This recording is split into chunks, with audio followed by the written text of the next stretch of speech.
Hey guys, ഇന്നപ്പോൾ എൻ്റെ ഒരു birthday വ്ളോഗാണ് കാണാൻ പോകുന്നത്. എൻ്റെ ബർത്ത്ഡേ കഴിഞ്ഞു, പക്ഷേ ഞാൻ ഈ വീഡിയോ എടുത്ത് വെച്ചിട്ട് പോസ്റ്റ് ചെയ്യാൻ ടൈം കിട്ടിയില്ല കേട്ടോ. അപ്പോൾ എഡിറ്റിങ് കാര്യങ്ങളൊക്കെ ചെയ്യേണ്ട, അപ്പോൾ അതിൻ്റെ ഒരു മെയിൻ കാരണം മടിയായിരുന്നു. അതാണ് പോസ്റ്റ് ചെയ്യാൻ കുറച്ച് വൈകിയത്.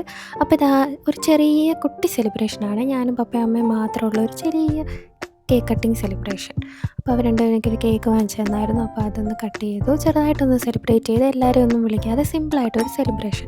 അപ്പോൾ ഇതാണ് എൻ്റെ പപ്പയും അമ്മയും. അപ്പോൾ ഞങ്ങൾ കുറച്ച് വീഡിയോസും ഫോട്ടോസും ഒക്കെ എടുത്തായിരുന്നു. ഇതൊക്കെ കണ്ടില്ല, ഈ കേക്ക് നിങ്ങൾക്കുള്ളതാണ്. നിങ്ങളെല്ലാവരും എൻ്റെ സെലിബ്രേഷൻ. അപ്പോൾ എൻ്റെ യൂട്യൂബ് ഫാമിലിക്കും ഒക്കെ വീഡിയോസ് കാണുന്ന എല്ലാവർക്കും ഉള്ള കേക്കാണ്. അപ്പോൾ ഞാനും അമ്മയും കുറച്ച് ഫോട്ടോസൊക്കെ എടുത്ത് കണ്ടില്ലേ. അപ്പോൾ ഞങ്ങൾ ഫാമിലിയായിട്ടും കുറച്ച് ഫോട്ടോസൊക്കെ എടുത്തായിരുന്നു.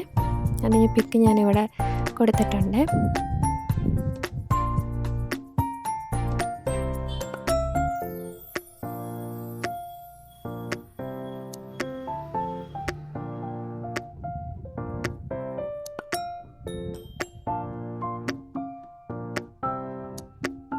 പിന്നെ എൻ്റെ കുറച്ച് ഫോട്ടോസ്. ഇട്ടിരിക്കുന്ന ഡ്രസ്സ് കൊള്ളാവും. ഇതെൻ്റെ ഏട്ടൻ എനിക്ക് ഗിഫ്റ്റ് തന്നാണ്. ഒരു ശരാര സെറ്റാണ് ഇത്.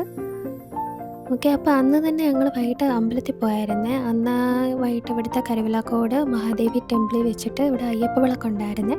അപ്പോൾ ഞാൻ കുറച്ച് ലക്കിയായിട്ട് ഫീൽ ചെയ്തു.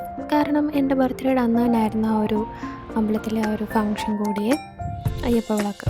അപ്പോൾ ദേവിയെ നല്ല രീതിയിൽ ഒരുക്കി കണ്ടില്ലേ, നല്ല ഭംഗിയുണ്ട് ആ ഒരു അവിടുത്തെ ഡെക്കറേഷനും വിളക്കുകളൊക്കെ ഇരിക്കുന്ന കാണാൻ. അപ്പോൾ അവിടുത്തെ ഒരു ആൻറ്റിയുടെ അങ്കിളിൻ്റെ ചെറുപ്പമായിരുന്നേ. അപ്പോൾ ഞങ്ങൾ അവിടെ പോയി, സന്ധ്യാനേരത്താണ് പോയത്. അപ്പോൾ അവിടെ എല്ലാം കണ്ട് തൊഴുതു, പ്രാർത്ഥിച്ചു, എല്ലാവർക്കും വേണ്ടി പ്രാർത്ഥിച്ചു. അപ്പോൾ ഒരുപാട് ആൾക്കാരുണ്ടായിരുന്നു അവിടെ കേട്ടോ. അപ്പോൾ അവിടെ പായസ വിതരണം ഉണ്ടായിരുന്നു, പ്രസാദൂട്ടൊക്കെ ഉണ്ടായിരുന്നു. അപ്പോൾ കണ്ടില്ല, അപ്പോൾ നമുക്ക് അതൊന്ന് കണ്ടാലോ.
അപ്പം ഞാനും പ്രസാദമൊക്കെ കഴിച്ച് ഞങ്ങൾ സന്ധ്യാനേരത്ത് തന്നെ വീട്ടിൽ തിരിച്ചെത്തി. അപ്പോൾ ഇതായിരുന്നു എൻ്റെ ബർത്ത്ഡേ വ്ളോഗ്.